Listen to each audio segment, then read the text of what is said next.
And at this time, we're going to go to 8.0, and just to remind our public, the main purpose of this meeting tonight is to have our second reading of our proposed 2020-2021 General Fund Operating Budget. And for that, I'm going to turn it over to Mr. Salters and his team from Finance. So, Mr. Salters and Board, let me remind you, this is for information only. We are not voting tonight. This is just for information only.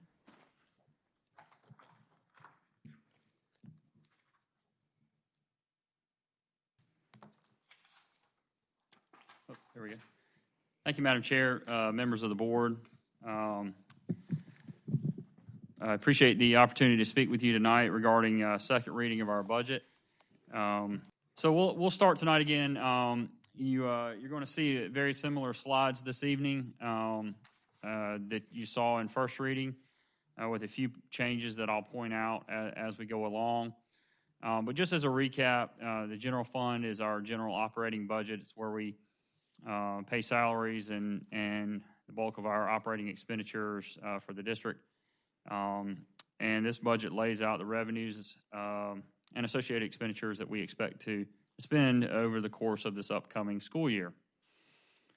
Of course, the difference with the general fund and capital funds is our capital funds encompass those items that are restricted by law or bond covenants designated for our building projects, some technology, and other renovations.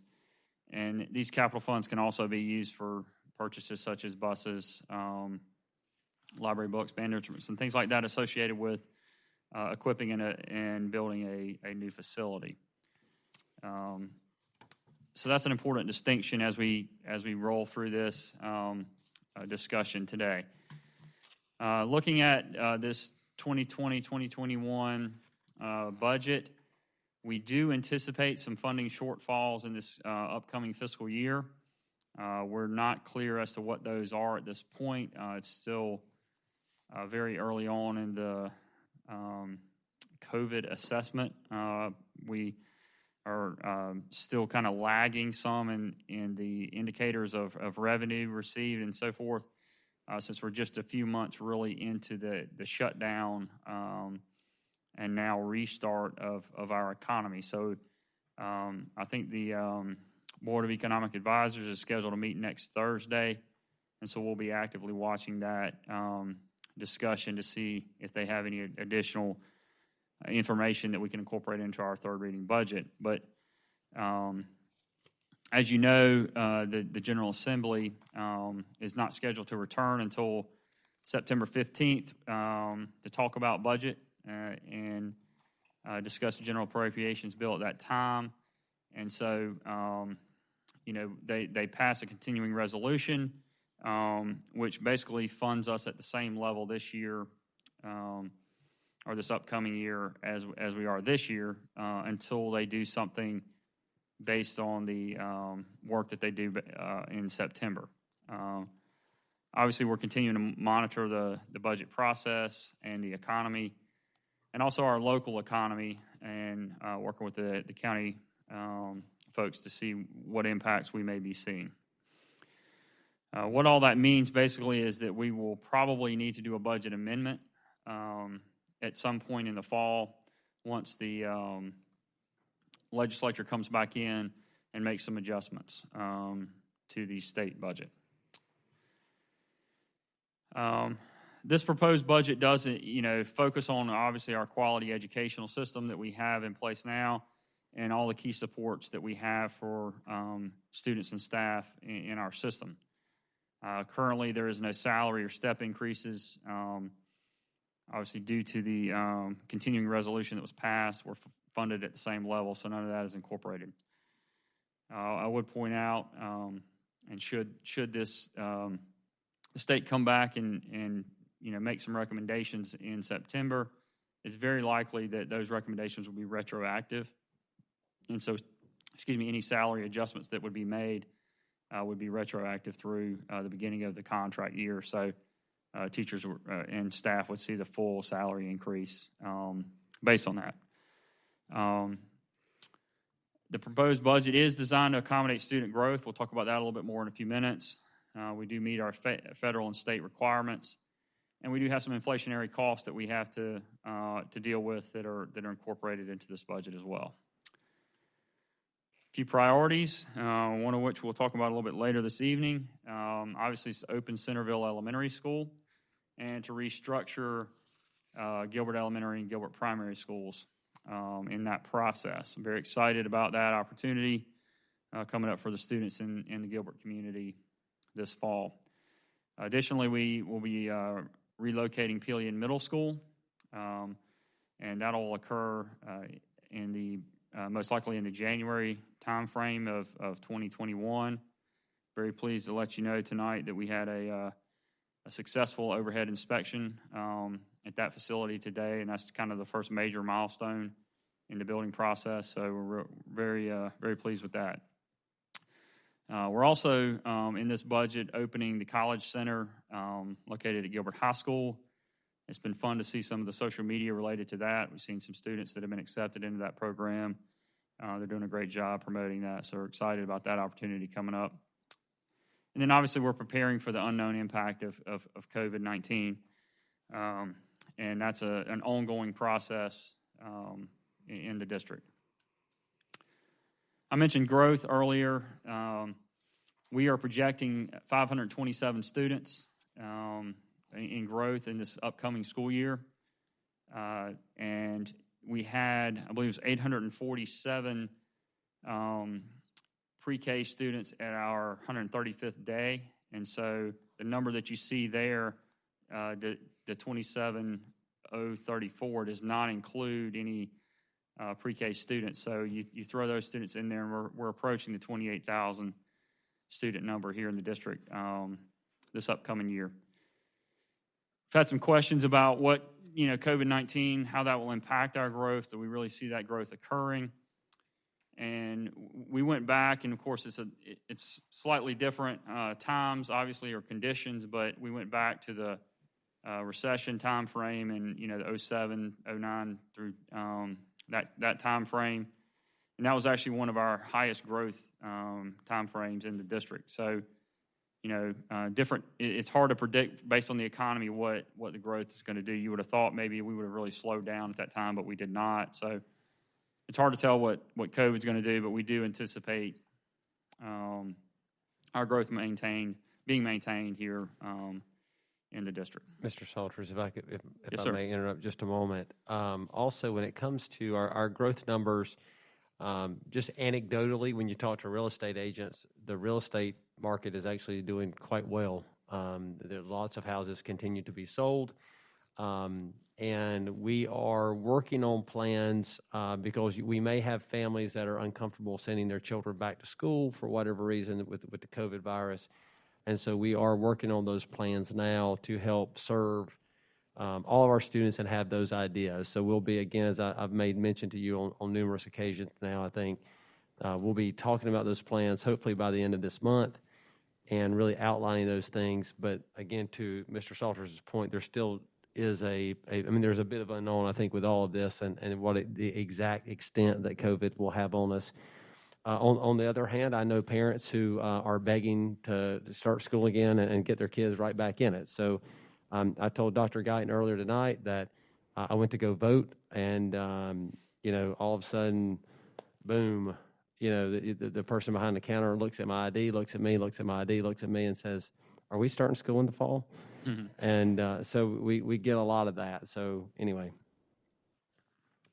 And I think to that point, I actually had a discussion with a couple business leaders today, and a lot of the spec home builders kind of hunkered down a little bit when COVID first started. Now they, of course, continued to build houses that were already under contract, but they had kind of scaled back on their spec homes. Well, they've since now started to release those spec home sites for full production. So I think even within those industries, you're starting to see that ramp up, if you will.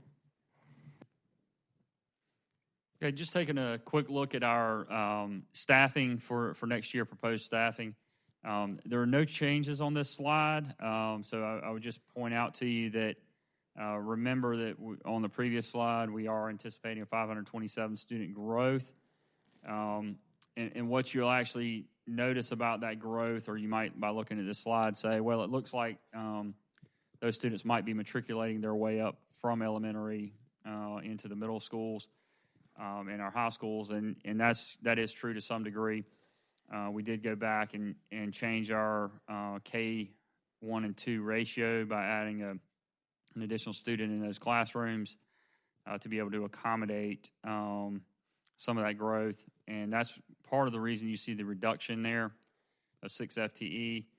I'd like to just remind you on this slide that the certified licensed professionals for special needs and then those support staff, those salaries primarily are IDEA funded or should be, and which is supposed to be funded at 40% by the federal government, and we're at about 14% in our district. And so those are positions that are not new to the system, but they were funded in IDEA, and as those funds continue to dry up, we have to shift those positions over to our general fund to be able to maintain those services for our students. Mr. Salters, that is part of a conversation that we've been having ongoing with our legislators, in particular Congressman Joe Wilson, and I would love to get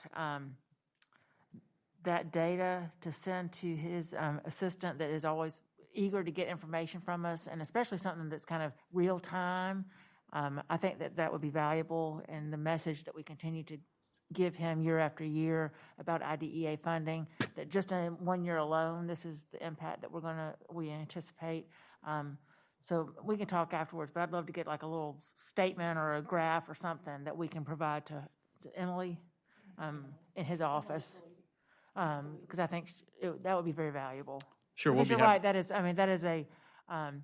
it's an obligation that the federal government has to us that they don't meet. They give us the requirements. I mean, we can't not hire that staff, right, but then they don't give us the funding, so it's an unfunded mandate. Right. So. Sure, we'd be happy to put something together for you on that. And just taking a look here at some increases in programs and services. I discussed this in first reading. Unemployment compensation. We are a reimbursable provider for unemployment, and so we don't carry an unemployment insurance. We just pay the reimbursements that we are invoiced for, and so we have seen a significant increase in the number of unemployment claims due to COVID-19, and so we are in anticipating that liability coming up next year. We're increasing this budget to offset that. Safety and security, we have an increase here. We had some SROs that were provided by the state this current budget year through some funding at the state level, and the salaries were provided, but the fringe and the equipment costs were not provided for those, and so we're having to cover that portion of those expenditures. We're also currently carrying in this number a 3% salary increase for the SROs in the schools. That's an unknown right now. We're working with the county on their budget, and so that number may go down depending on what they do for their law enforcement officers during their budget. So we're tracking that very closely. So this is kind of a buffer for us right now to make sure we have their salaries covered under our agreement. Employee Assistance Program. This is a program that Mr. Stacy and the HR team has worked on, and there's probably never more of an appropriate time to put something like this in than where we are today. This program will allow access to, among other things, mental health assistance for our employees, and we've seen an uptick in the need for that during this time frame. So we're really excited about being able to offer that to our employees through this opportunity. One of the inflationary costs that we're dealing with is our workers' compensation premiums, and that number is reflected directly of a premium increase. So minimal increases compared to last year. Yes, ma'am. Mr. Salters, the unemployment compensation reimbursements, I think we had a quick conversation about this last month, but those are the folks like substitute teachers that meet a threshold to qualify for that, right? And it's not most of our regular employees. It's the ones that are temp or intermittent that work for us pretty regularly and expect a certain level of income from that. But because of the COVID situation, they're not able to get those hours to get where they would normally earn. Yes, ma'am. Right? That is a portion of the claims that we're seeing is substitute teachers. And there's some discussion back and forth right now about whether we're supposed to cover them during the summer. We never guarantee them employment during the summer, but there's some conversation about us being liable for them during the summer as well. So we're working through those issues, but that is a good portion of that number. But actually, anyone going back to I think it's the third quarter of 2018 could actually, fourth quarter of 2018 could actually file a claim against the district. So, Mr. Salters, that's across the state, though, correct? So yes, ma'am. Other districts are working on that as well? Yes, ma'am. Are we all sort of hand in hand trying to figure it out? Yes, ma'am. I mean, this is not a unique situation in Lexington School District 1. Okay. Our reimbursement model is a standard model, and obviously the increases in claims that's a nationwide problem. Some decreases in programs and services. I just want to point out one change here that you'll see. We've really gone back through each department, as I mentioned last time, and each school level account and tried to address any areas that we could tighten the belt, if you will, and we have in maintenance and repairs. Of course, we have our bond referendum that's active right now, and so we feel like we are doing a lot of positive and exciting renovations and additions in our schools, and so with that, we've trimmed that money back some. Technology supplies we've trimmed back. Our school allocations, I mentioned this previously, we cut that back, and we actually reduced this number. And what we did is and I'll talk about this in a minute with our fees. We talked about last time. That money is revenue that comes into our schools, and so they're going to be missing obviously that revenue by those fee reductions. And so what we've done is we've gone back in this school allocation and actually increased that disbursement back to them, so by about 50%. So the amount of revenue that they would have lost by their fee collection, less any free and reduced lunch percentage, we took that and cut it in half, and then we're going to allocate that back to the school. And that's something we're looking at. That's really the biggest change in second reading. And that total number is, I believe it's $67,990 across the district that will end up going back out to the schools. And that is only at the schools. We didn't do anything with central services. We did cut supplies, cut travel, obviously with our travel situation in the district and in the country, really. With the virus, we've seen a cut there. The International Exchange Visitor Program, again, I just want to reiterate to you, someone looking at this slide may say, oh my goodness, we cut that whole program. That's not the case. What we did is we, as I mentioned before, the finance team did an extensive analysis of every account in the district and looked at budget to actual spending across the system and identified this account as having a historical balance that was unspent. And so we reduced this account by that amount appropriately.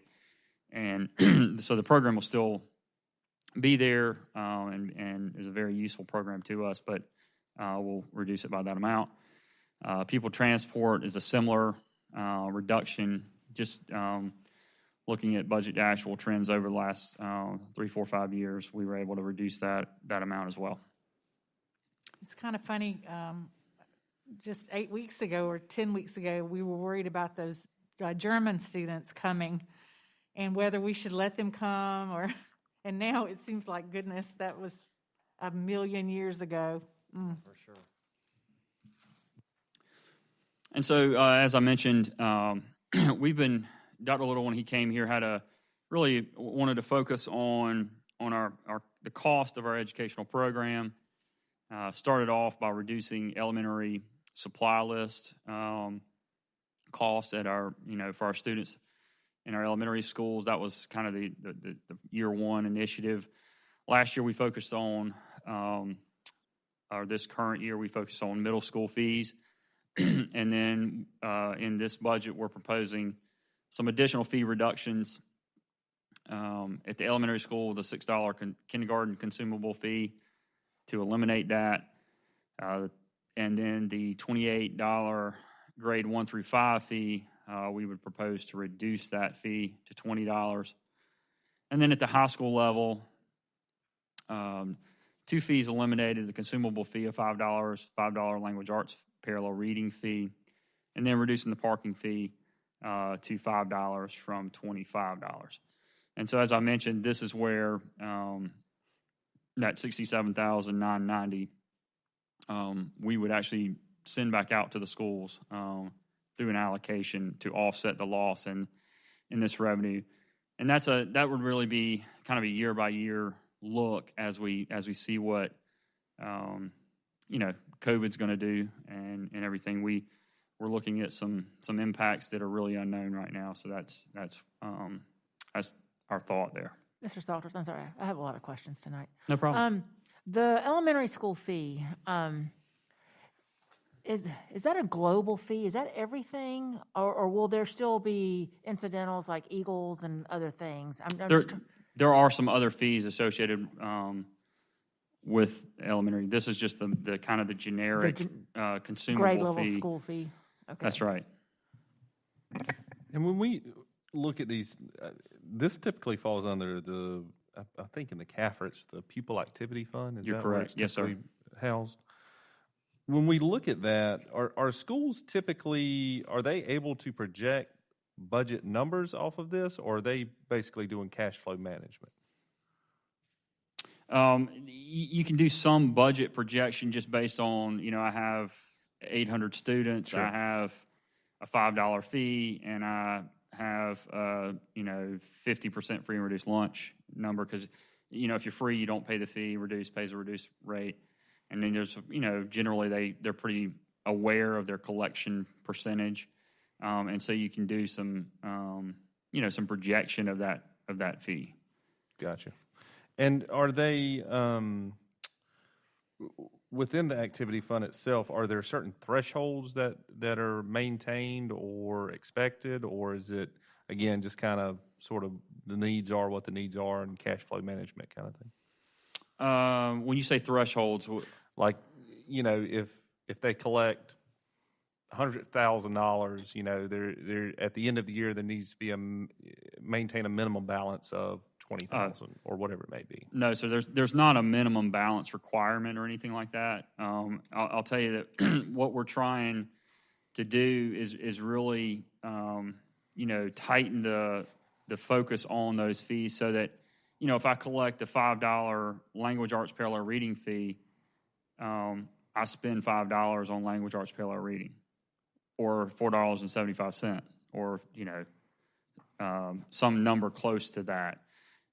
What I don't want to see is me collecting a $5 language arts parallel reading fee, not spending it this year, collect it again next year, not spend it, collect it again the next year, and then spend a bunch of money on year 3 student, right? So the idea would be money in is used on the Money expenditure listed, and then money goes out. So you don't see a lot of, in those activities, you shouldn't see a lot of money collected, revenue collected in those accounts over time. That's really what we're trying to work towards. There's one exception to that, and that is the technology fee. And that fee is an optional insurance program. And so we self-insure our technology devices. Okay, so that is self-insured. And so you'll see potentially a large number at a given school and maybe a negative number at another school. But what you're looking at really is the overall district pool because it's a self-insurance model. Sure. And so just like in our own car insurance, for example, I pay in and knock on wood, I hopefully don't have an accident, but when my neighbor has an accident, they're using the money that I paid to fix their car. Same concept with the technology fee. And when we first rolled out devices, however long ago, 10, 15 years ago, we looked at various models around the country, and that model seemed to be the most efficient and cost-effective for parents. And it's really held true and worked in our system. So that one is kind of an exception. You may see some balances fluctuate and grow over time. Yeah, I would imagine year 10 would look much better than year 1. You hope. Yeah. But again, we analyze that because it's not intended to be just a money pit, if you will. Sure. So if I don't need to collect $50 a year because my device cost is going down, just like your car insurance company, I hope, has given you a reduction over the last, mine finally did, over the last few weeks for COVID. If we don't need to collect $50, then we're not going to collect $50. We want that model to work because you're not just collecting money just to sit on it. Gotcha. So, I'm sorry, I've got one more question. Yes, ma'am. And this is really in the weeds, and it may be something that you don't know the answer to. And I can't remember if it was the budget discussion last year or 2 years ago. And I mentioned, I think Mr. Butler was not sure. So, like, say at the high school level, a student changes their schedule, but their fees have already been paid. I know I experienced this with one of my own children. And the only mechanism the school had for a refund was a lunch money credit. What you're talking about, it sounds like the fees are actually in a fee fund to be used for certain purposes, and it seems like that would not cross over into lunch money. And we never did get it. I think it was $5, and so I'm not sure what happened to it. But is there a standard mechanism across all of our schools for fee refunds or reimbursements? yes. Or credits? I'm watching David shake his head, and there is. And we're actually, because of the circumstances we're in now, we're actually doing some refunds. And Mr. Branham shaking his head as well. We're doing a lot of refunds now that we haven't, we wouldn't normally have done. So we do have a mechanism to do that. And we have a certain threshold, in years past, of course, when students were there, if it was under a certain amount, we would actually, could give cash to the student with a note home or whatever. More often than not, it was a check distributed to the parent. But there is a mechanism in place to do that. Okay, because I'm not sure that it ever got resolved before, and I was still murky on that. And that seemed to be commingling two completely separate things, Yes. which was kind of strange to me. That was the only resolution that was offered at the time. Maybe we can talk more about that offline. That's fine. I'd be curious to know I just more wasn't about sure if it was something that each school decided how to administer that, or if there was an actual procedure. So that Right. makes me feel better. Okay. All right. One additional change in the second reading, we have received now our paid lunch equity guidance from the United States Department of Agriculture. Usually comes in around this time of year, and it came in a week or so ago. The guidance that the USDA has sent us has resulted in a meal price increase of 10 cents per day for 2020, 2021. This doesn't have any direct impact on the general fund per se, but it is part of the budget process to make that meal increase. So breakfast fee will go up to $1.60, and then lunch fee will go up to $3.10. And again, that's, basically directly from the USDA. So that's just as really information. Mr. Salters, it's not really in line with the budget, but walk us through what we're doing with the lunch and breakfast program now with the kids. Is that still ongoing? Have we terminated? I No, haven't ma'am. seen anything about it. I'm happy to tell you that we are still providing those what I services for our students. It's a tremendous partnership with our transportation department. Our bus drivers have been unbelievable, and our food service staff, and also the volunteers. Many of you have volunteered, and we greatly appreciate that. Initially, we were basically doing an everyday thing. We transitioned to a 2-day-a-week distribution where we're distributing the same, week-long worth of meals, and then we do that during 2 days of distribution. We're carrying that through the end of June, and then we just actually had a meeting. I had a meeting today about July and possibly even into August, but right now we're approved through July. I think it's 29th for a 5 days worth of meals, and we would distribute on Wednesday in July.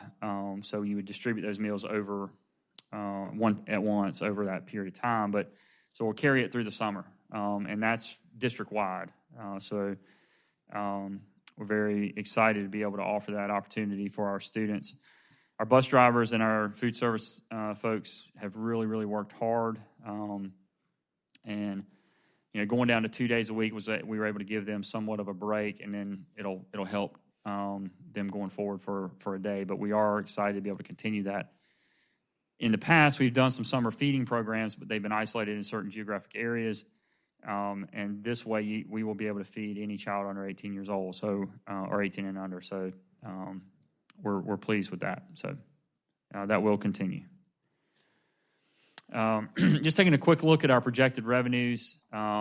Really, the only thing that we're showing different here on these slides is we are that $67,990. We pulled from the operational balance, and so that's going to be reflective in that category. And again, these numbers are projections, and we'll be monitoring these very closely. And you might say, well, Mr. Salters, you said that the state was going to have the same allocation of funding as they did this current year, but you're showing a difference there, an increase on one line and then a slight decrease on another line. And what we did is we actually trued up the actual money received versus the budget. So on that left-hand column, you're actually looking at a budget that we anticipated the state would give us, and in that middle column, we're actually using the numbers we received this year. So that's why that number's slightly higher, which is a good thing. But you do notice there a pretty big difference in the overall number, $7.9 million a decrease in the projected revenue. Salaries and related costs, this is our operating expenditures on the kind of the other side of the equation.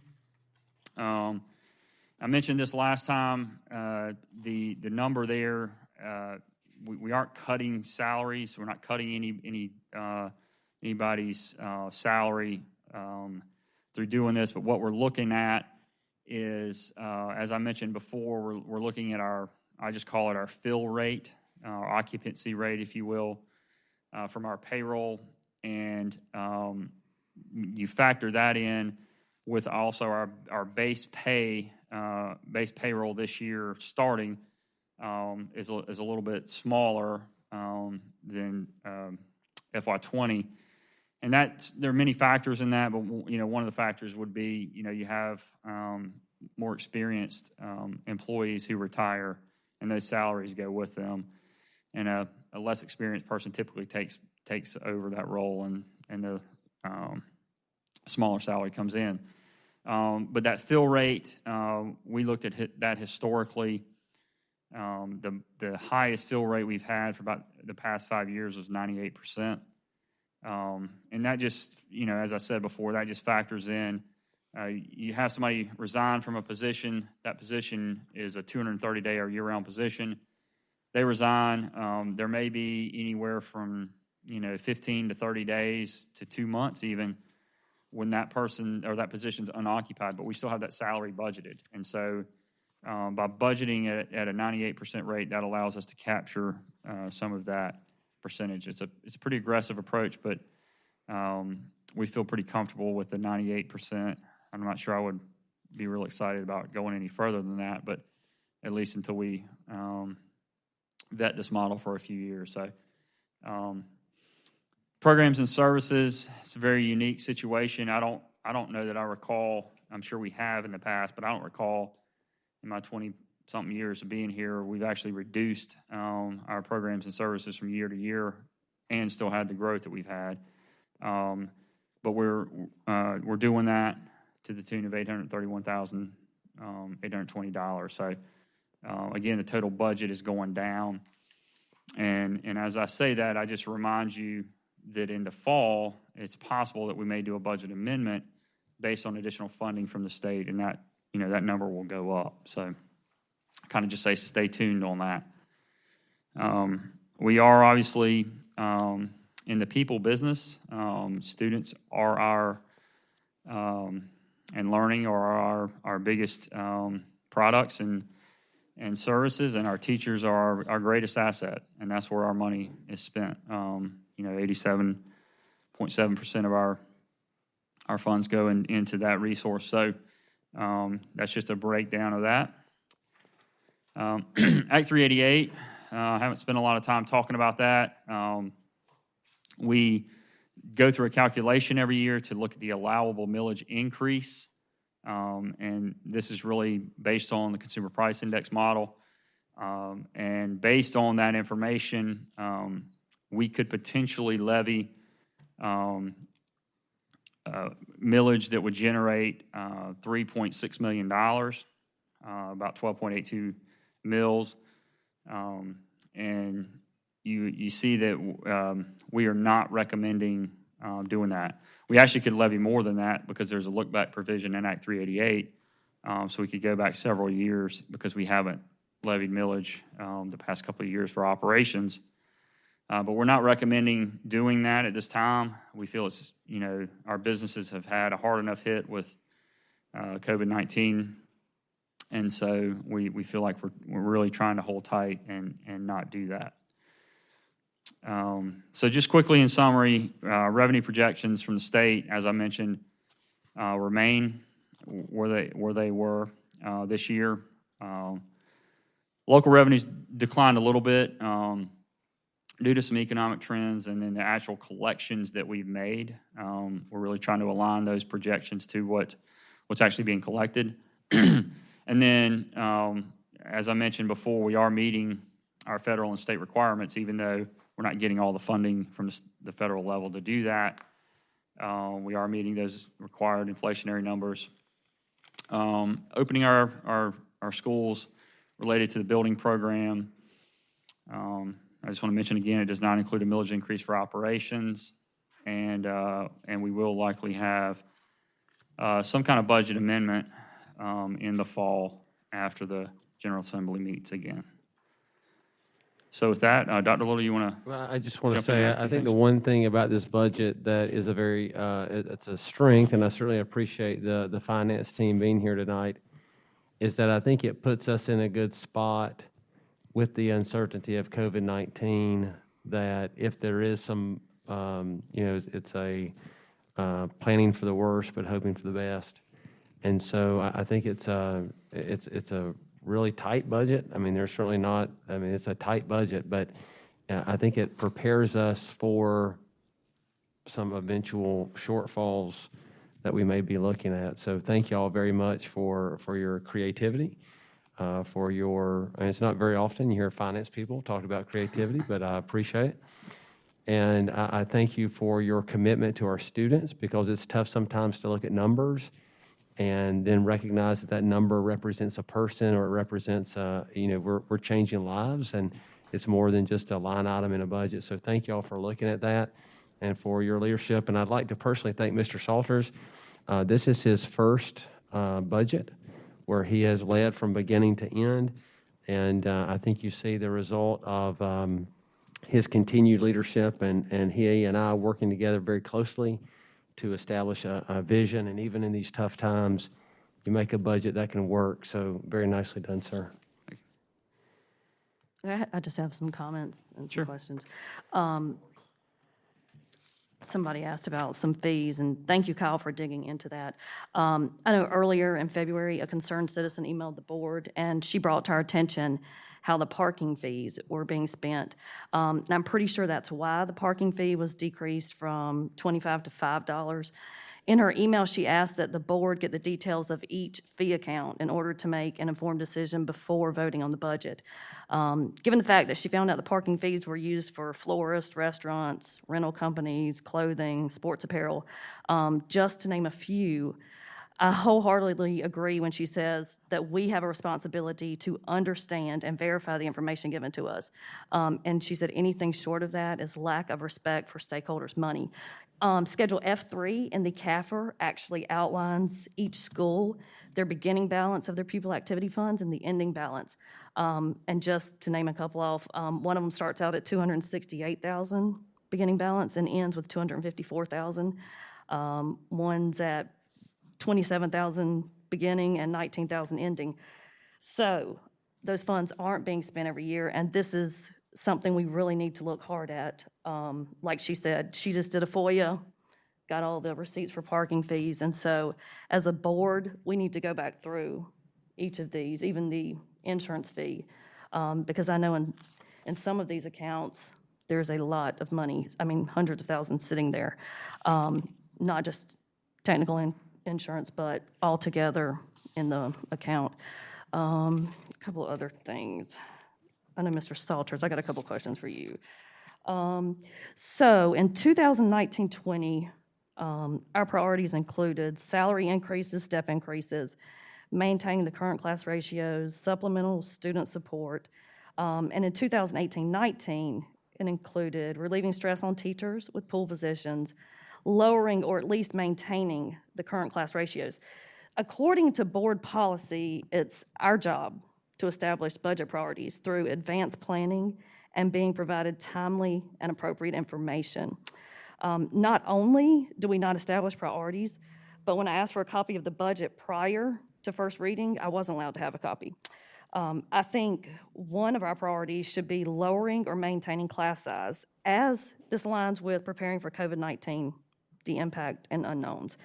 Also, but instead, I mean, we are actually increasing class sizes in the elementary schools. Also, increasing sub pay. Now is the time that we need to be competitive because we are going to have more teacher absences because of sick leave. As far as step increases, I've gotten an earful. I've been asked, are we not worth it? When our insurance premiums increase this year, we'll be actually making less than we were last year. And for Mr. Salters, last year we had detailed information. I'm on slide 6, by the way, about Beechwood, Pleasant Hill, Lexington Middle, when we did all that rezoning. Can we get that information for Centerville and GES? You want to see the FTE changes? Yes. Yeah, we'd be glad to do that. Okay, thank you. Okay, and last year in September, I got a detailed budget for central services. Can I get one of those this year before third reading? I'll see what we can do. Okay. There is a line item in that detailed budget for $2.5 million, and it's for an annual leave bonus. Do you know what that's for? Yes, ma'am, I'm familiar with that. What is that? You have a policy that is annual leave buyout. That is a board policy. And so at the end of the year, there are two ways that comes into play. The first way is if you have an employee, when you become an employee, you elect to accrue either 90 days or 135 days. And if you stop, when you get that many days accrued, the next year, let's say, like myself, it's 16 days a year. the district per policy buys those back from you so that you stay at that 135 or 90. They buy it back at substitute pay. So that's one way that money's used. The other way is that at separation, your policy allows for a portion of those days to be purchased back from the employee.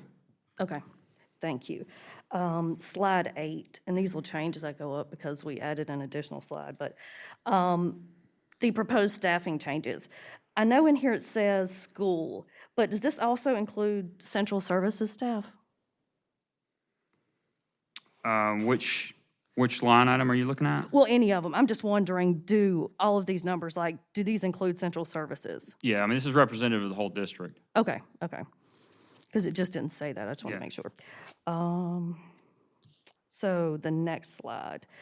Now, I noticed tonight when we were going over safety and security, you did not mention additional SROs, but in first reading you did. So are we adding SROs, or is that just the? I think I was referencing the 4 that were provided by the state. Okay, okay. Yeah. I didn't know if that was, if those were additional SROs, or if that you were still talking about the Yes, equipment. those are additional SROs that are provided by the state. But, Okay. but only the salary is paid by the state. Okay, okay. Where are those going? Those are targeting in our elementary schools, and we don't have an actual location yet because we're working with the sheriff's department to actually see if those positions can be filled. The SRO positions, they've had a fair amount of turnover this year, and some of our existing SROs have been promoted and moved on to other jobs, and so there's a shortage of those certified SROs available right now. So once we know how many are available, and filled, we will map that out. I was and at we a- can share that with I you. think it was when Sheriff Coon came to read at one of our schools, and we were talking about SROs, and he said that is his hardest position to fill. It is. It takes a very special person. Elementary SRO is Right. the hardest. And he said it is so hard to fill those positions, and he was telling us how they really struggle. Okay, and at the top of that slide, you said that the unemployment compensation, this is a potential area to offset through the CARES Act. What other areas are you looking at that might be offset through the CARES Act? We have several areas so far that have come up. One is cleaning supplies that we have recently purchased. We have the electrostatic cleaners. I don't know if you guys have seen these, where you basically walk into a room and you spray. It's almost like a blower, if you will, but it sprays out the cleaning material, and it puts an electric charge in it so that it will actually adhere to surfaces. We've purchased those cleaners for each school to make it a more efficient process. Some other cleaning supplies and things like that we've purchased.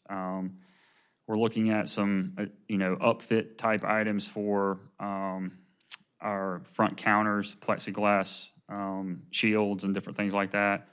A lot of our personal protective equipment, things like that are, hot items, if you will, for the CARES Act.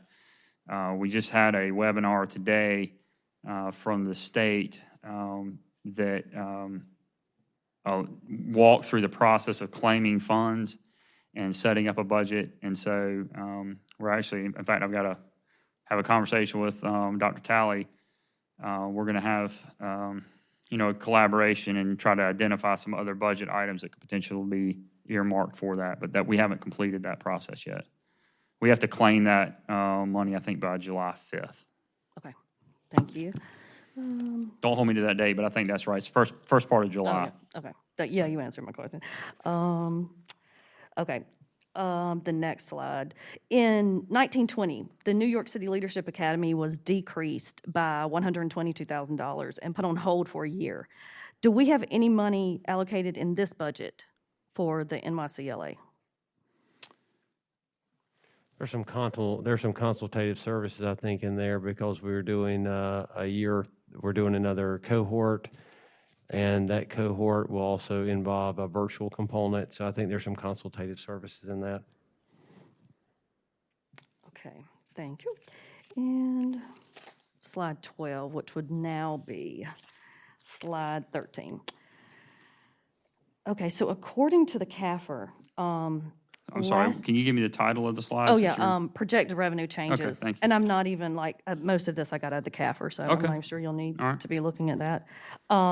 Last year, we spent 18.1 million less than we budgeted, according to the CAFR. In previous years, 2018, it was 12.5 million.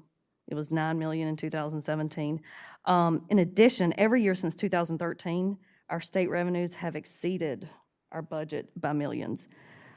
And the current projections for this budget for state revenues remain level, which means we are already ahead of where we were last year at this time, because that's the amount our state revenue exceeded our budget for last year. At the end of every year, we have transferred millions to the capital projects.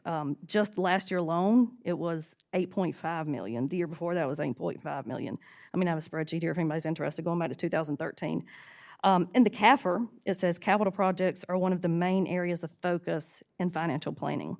However, this is a piece of the puzzle that we as a board are missing. And first of all, we need a budget to actual column included in the proposed budgets. And Mr. Salters, this isn't so much for you as it is just, we just let the board know that if we had a budget to actual column, I mean, we could do this math ourselves and figure this out every year. And secondly, we need a copy of the capital projects budget. And we see, if you look in the CAFR, it tells you that, let's see here, capital projects are one of the main areas of focus in financial planning. So if we are taking out, 8.5 million, 6 million, 3.5 million, and sticking it in the capital projects every year, then we obviously need to know where that's going. And to my knowledge, I've never seen a capital projects budget. Is that something we get a copy of, Mr. Salters? I'll be happy to show you every capital expenditure we have, sure. Okay. Do we have some type of schedule for like the parking lot roofs, HVAC, vehicle replacement? We have a facility study that was done in 2017 that we passed a bond referendum for in 2018. That is the primary budget related to the capital projects, and that's the primary work that's ongoing right now. We do have documents that we maintain in our maintenance department of when our roofs need to be replaced, when our HVAC units need to be replaced, and things like that, of course. But the primary guiding budget that we work from is the 2018 facility study. Okay, before that, what did you use? Did y'all just have? Before that, we used Yeah. the 2008 referendum facility study. Okay. And so would you know just by what you have when the HVAC needs to be replaced at any given school? Sure. Okay. Because I know we had a former board member that was asking about uniforms for, I think it was cheerleading or something. Is that one of the things in the capital budget? Will we have a line item like specifically for uniforms, not just cheerleading, but band? You typically would not see like a cheerleading uniform in the capital budget, but it depends on the situation. I mean, you can, when you're opening a school and they have a cheerleading team. We just opened Beechwood. They had a football team. We bought helmets and uniforms out of the capital budget for Beechwood to equip the school. Okay. And so based on that schedule, that's a good example, when would Beechwood be due uniforms and helmets and all that again? They develop their own schedule. For example, our high schools, we typically don't replace, that doesn't fall on the capital budget for us or the general fund budget for that matter, to replace those uniforms typically. Usually they do that through their athletic allocation. The athletic director and the principal set aside money each year through the athletic allocation and through, the booster club. And they have their own schedules of when those uniforms need to be replaced, and it varies by sport. Obviously, some sports wear and tear uniforms more than others. Okay, thank you. Okay, I got a couple more. What kind of cost savings have we seen with utilities, buses, water consumption, et cetera, since March? We're still doing an analysis of of our utility bills because they lag behind, but we have seen some reduction. It's a little bit of a misnomer to say that because we're not in buildings, we should see major reductions in some of these things. Obviously, we're not burning all the lights that we normally would burn, but if we shut off HVAC systems, we're going to have a mess. I'll just put it that way. And so we have to keep the buildings climatized. And so, you know, we've seen some desirable temperatures lately. So, and you probably noticed this at home, your bills are probably not as high as they could be during the summertime. And so that, you know, those things shift and flow, but we, you know, we really wouldn't see that big of a difference in some of that, some of those expenditures, other than light bills and things like that. Okay. I mean, for lighting, you know what I'm saying? I mean, we still have to Right. run for power. Right. So you don't have just like an estimate of, No, No. I don't have that in front of me. okay. Let's see here. What amount, if you know this as well, if not, you can get back to me later, is projected to be transferred to capital projects this year? This current, in 1920, Right. the current year we're yeah. in, so at the end of this year, Right, end of, yeah, we don't have an amount projected to be transferred. okay. When do y'all know that? Like after, When we close out the year, we see how much money is left at the end of the year and, you know, make that determination then. So that's usually in the August timeframe. okay, And, you know, if I can kind of step back a second and just let you know that one of the initiatives that Dr. Little charged me with when I walked into this position was making sure that we put money where it needed to be. And so what I mean by that is going through and looking at budget to actual, finding sources of money that make up that $8 million or that $10 million or that $18 million, you know, over a period of time, and trying to figure out how we can close that gap. So, you know, as a finance person, when you have a $300 million budget, it's not like a home budget. It's $300 million with thousands of accounts, and you have, you know, $10 left in thousands of accounts. Just $10. You roll that up, you got a big chunk of money at the end of the day, right?